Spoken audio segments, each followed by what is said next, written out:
গুল চেটেপুটে খাবার মতো একটা রেসিপি নিয়ে আজকে চলে আসলাম। বিশ্বাস করেন এই রান্নাটা খেতে অসম্ভব মজা হয়ে থাকে। ঢ্যাঁড়স দিয়ে ঝাটকা মাছের এই ঝোল। তো আমি ঢ্যাঁড়স দিয়ে ঝাটকা মাছের ঝোল রান্না করেছি, সাথে গুলশা মাছ ভাজি।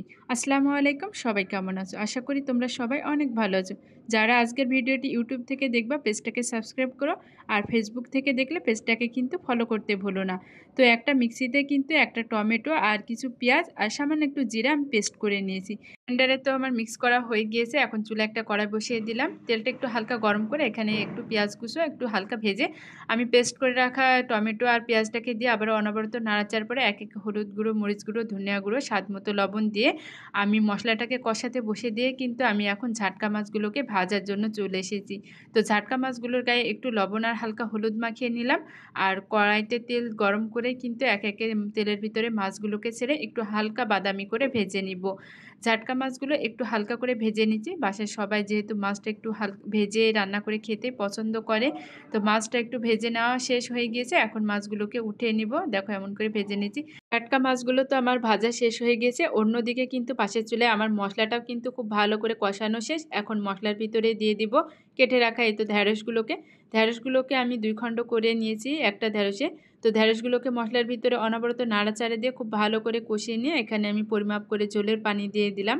মাঝে মধ্যে কিন্তু একটু ভিন্ন রকমভাবে এই ঢ্যাঁড়সের ঝোলটা রান্না করে খেয়ে দেখবা, খুবই ভালো লাগবে।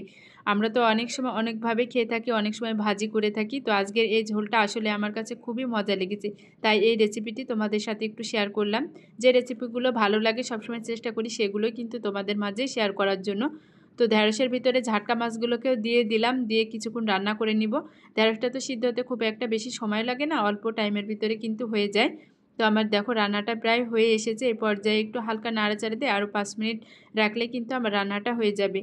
এখন আমি কয়েকটা কাঁচা লঙ্কা দেবো, দিয়ে কাঁচা লঙ্কাটা মাঝখান দিয়ে একটু খণ্ড করে নিয়ে দিয়ে দিলাম ঢ্যাঁড়সের ভিতরে। কাঁচা লঙ্কাটা দেওয়ার ফলে খুব সুন্দর একটা স্মেল আসে, আর খেতেও কিন্তু অসম্ভব মজা হয়ে থাকে। তো তোমরা ঢ্যাঁড়সের ঝোল বা ঢ্যাঁড়সের চচ্চড়ি কীভাবে রান্না করে থাকো আমাকে কিন্তু কমেন্ট করে জানাবে। আর দেখো মাশাআল্লাহ খুব সুন্দর একটা কালার এসেছে। যেমন দেখতে সুন্দর, খেতেও কিন্তু খুবই মজা ছিল এই ঢ্যাঁড়সের এই ঝোল রান্নাটা। তোমরাও কিন্তু অবশ্যই একবার ট্রাই করে দেখবা বন্ধুরা। তো অন্যদিকে কিন্তু পাশের চুলাতে আমি গুলশা মাছ কিছু ভেজে রেখেছিলাম। বাসায় সবাই মাছ ভাজাটা খেতে খুবই পছন্দ করে, বিশেষ করে তাহিদ তো অনেকটা পছন্দ করে মাছ ভাজার সাথে। আমার আবার এই যে পেঁয়াজ আর কাঁচামরিচ না হলে তো চলে না।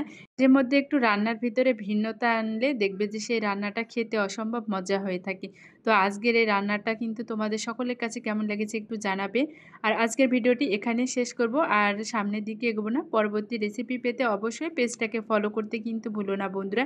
সবাই ভালো থাকবেন, সুস্থ থাকবেন, আর নতুন নতুন ভিডিও পেতে অবশ্যই তাই পেজের সাথে থাকবেন। আল্লাহ হাফেজ।